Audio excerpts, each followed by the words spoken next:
Hola familia! Welcome to Feng Shui Your Life with Shaman Peter. And this is a moment to tap into the anger, the bitterness, the rage, the resentment, the feelings that have you irked, that have been suppressed, that you've been stuffing, that you've been avoiding, that the part of you, your soul wants to detox and purge and flush them out. And this is a gateway, a pathway to support you on that. We are emotional, mental, physical, spiritual creatures with supernatural abilities, far beyond the biological realm of just a multicellular organism. We are spiritual beings living a human existence.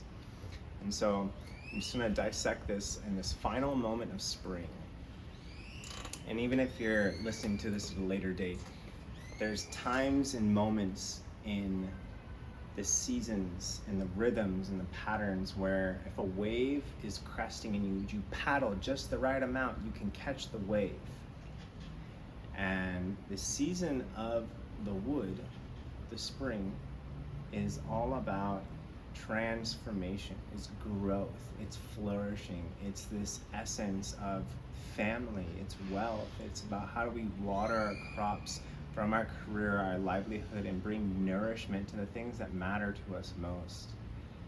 And to treat our life like a garden with loving attention, with compassion, loving kindness, and forgiveness. And we don't have to wrathfully rip out the weeds of our life. We can celebrate the good times that we had with past relationships that no longer serve us. We can have a celebratory ceremony to close a chapter on an addiction, on a habit that doesn't serve you anymore. And go out with a bang, make it intentional. You can be able to quit that shitty job that you don't like anymore, or to make a pivot in your business towards something that is more passionate and fulfilling. So, there's not the perfect time for anything.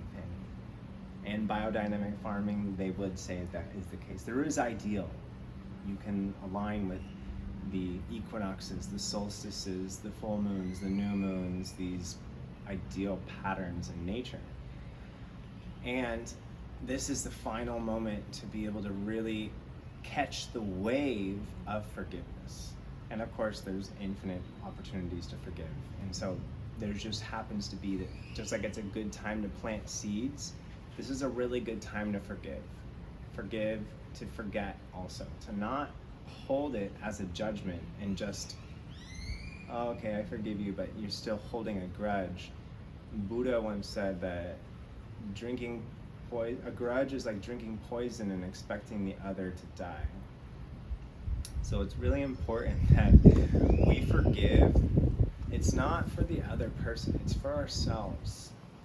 It's where we're not carrying around a backpack full of rocks and irks of all these people that hurt me, that wronged me, that like being justified in your anger and like, it's like, no. It's like we lovingly cast these stones into the river of spiritual consciousness and like let go and just give thanks for the lessons, for the opportunities for growth, for evolution, and to give thanks for the sacred gift of life. So before we go any farther, I just want to invite you to pause wherever you are and to take a few breaths. And so, I'm ready to pause. Take a nice deep breath in. And exhale with a sigh. Let's go 3 more big breaths in and out. And in and out. And once more, and release. And I welcome and I invoke the sacred into each and every one of our hearts.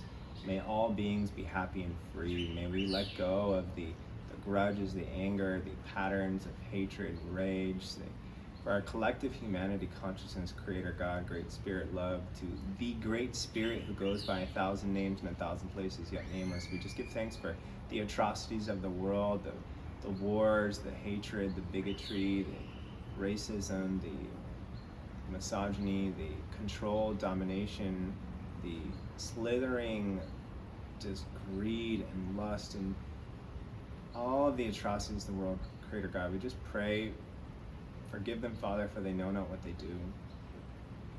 And to honor that everyone's doing their best at their level of consciousness, and even those that are acting from malicious intent, we pray for their hearts to open up to love, to God's eternal love, and just the sacred. We just welcome the sacred to be remembered in everything from the mundane, and to be remembered that all is sacred. Thank you for the lessons, for the opportunities for growth and evolution. We give thanks. Thank you, thank you, thank you, thank you. So, the wood, your liver and gallbladder. So if you take your right hand, you bring it to your right ribs, this is your liver and your gallbladder. This is the element of the wood, spring.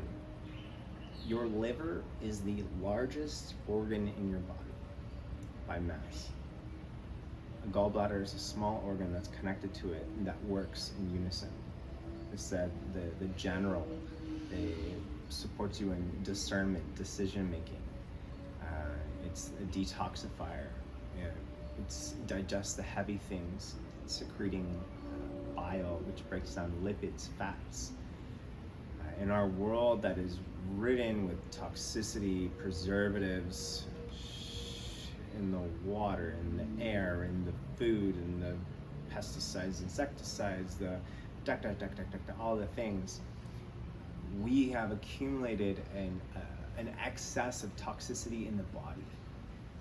Unless you live in an Amazon jungle that is like untouched and you eat a really specific diet, like the reality is that everybody has excess toxicity.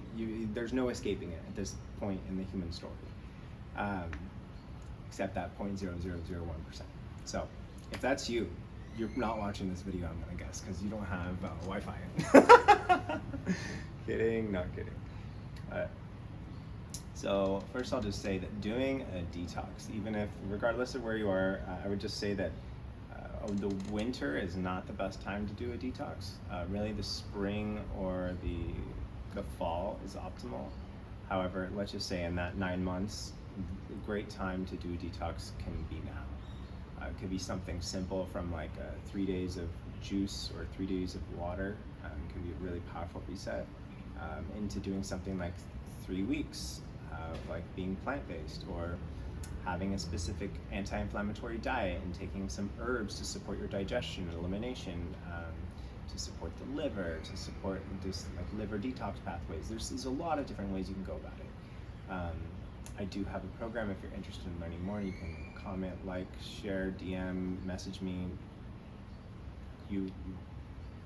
shaman.peter@proton.me is my email. And if you're looking at this, there's a link to my website and you can connect. So, in regards to coming from when we physically flush and detox our body, what happens is that emotions are energy in motion.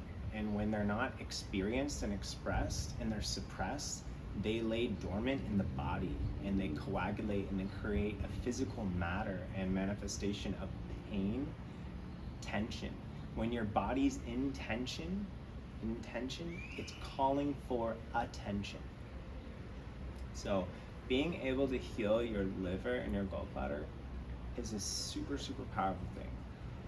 So when you eat food, you chew it, comes down your esophagus, comes down in your stomach. Your stomach, spleen, and pancreas are working together to transform. The liver secretes bile. It comes in your stomach to break down the fats. The excess bile comes back to the gallbladder, and then it sits in this little bag, this little sac. And what happens in that journey is that there can be a cholesterol buildup, there can be these residue from all these toxins in our environment. And then you put on top of that, if you're drinking, if you're smoking, if you're consuming substances or things that are known to toxify the body, the liver is purifying those. And so between those two organs, they can have excess waste. And so periodically doing a flush on your system can be radically influential to support your mental focus, mental clarity, clearing mental fog, being more efficient, more productive, more focused, being able to be more present with your loved ones, being a better leader with your team, a better lover with your partner. And so in the journey of actually flushing your organs, in that journey you'll also flush your intestines because they got to clear the path. I feel like I definitely need to go into a whole topic on this. I think the next podcast I'll just talk about how to do a liver gallbladder flush. And so now, for the sake of this situation, carrying on. When you purge an organ, you're going to activate those emotions in your field. And so if you have repressed anger that you haven't been working with, it will arise and bubble to the surface when you're purging that organ. I can just say that, I can guarantee that it will happen. And so the remedy for anger, bitterness, irritation, frustration, resentment is compassion, loving kindness, forgiveness.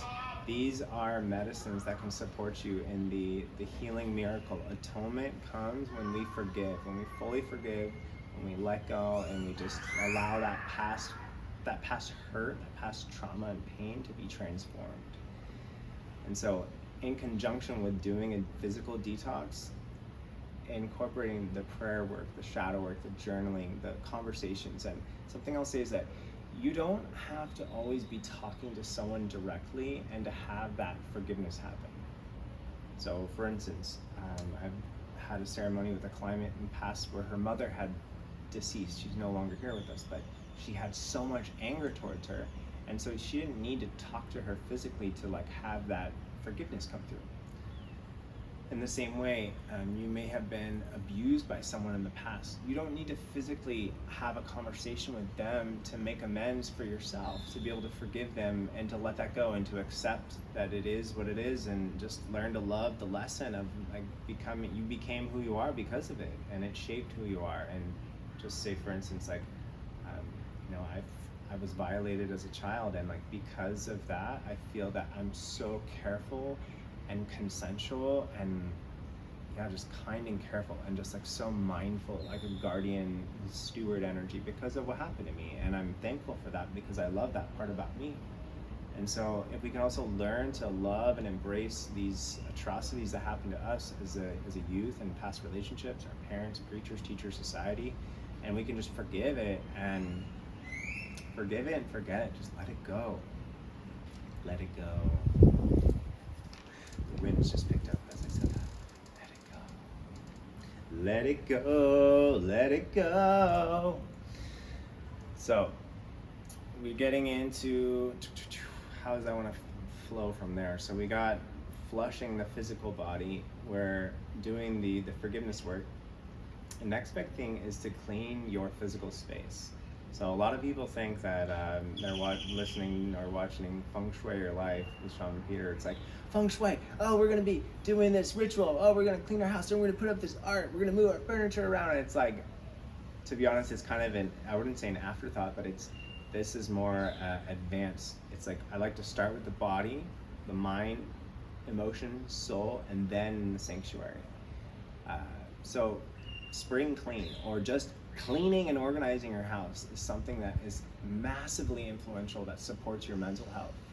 It supports you, again, like in the same way that if you're clearing out your organs, it's going to bring up emotions. When you're clearing out your stuff, I can just say this with like the most utmost certainty from helping people purge closets and storage units and attics and basements, and people's shit comes up when you're clearing their shit out. It's intense. We have these repressed emotions, and sometimes with the hoarding is like holding on to those emotions and not wanting to process them. And so this is an invitation to get into your junk drawer, your closet, your trunk, your space or place in your home that is calling for your attention, that is like, oh, like it's that spot that's just like, you see it and you like feel a feeling and you're like, ugh, like it's just, ugh, like cringe. And to just start with 5 minutes, and then you know, that 5 minutes, you might feel really good, and you might just spend an hour, you might spend 5 hours, or maybe you just like, you chip away at it. But the point is like, start to address the areas of your life that are calling for your attention, and to do it with loving care. So we talked about the body, we talked about some emotions, we talked about our space, just like tuning into the mind as well. So the idea of, right now you're consuming media, whether you're listening, watching this, being mindful of turning off the screens and turning off the external stimulus and static, to be able to listen to your own inner wisdom, and for your mind to be able to process and digest what you're already consumed. Our world, humanity, is obsessed with consumption in many ways. And so this is just an invitation to start to find those idle moments, an hour a day, 4 hours in a week, like on a Sunday afternoon, an hour before you go to bed, like wherever that is, where you just start to not consume. Don't eat food. Drink some water, or maybe even take a break from water. It'll help you sleep better. Take a break from your screen and just like chill, like decompress, like take a bath, take a shower, use some essential oil, stretch, do some breath work, read a book, like chill out and turn off your screens. Like, this is a radical form of self-love that is so simple, that will support your circadian rhythm, your sleep cycle. And when you're more rested, you're gonna wake up with more energy, and you're gonna be more focused, more productive, more engaged with life.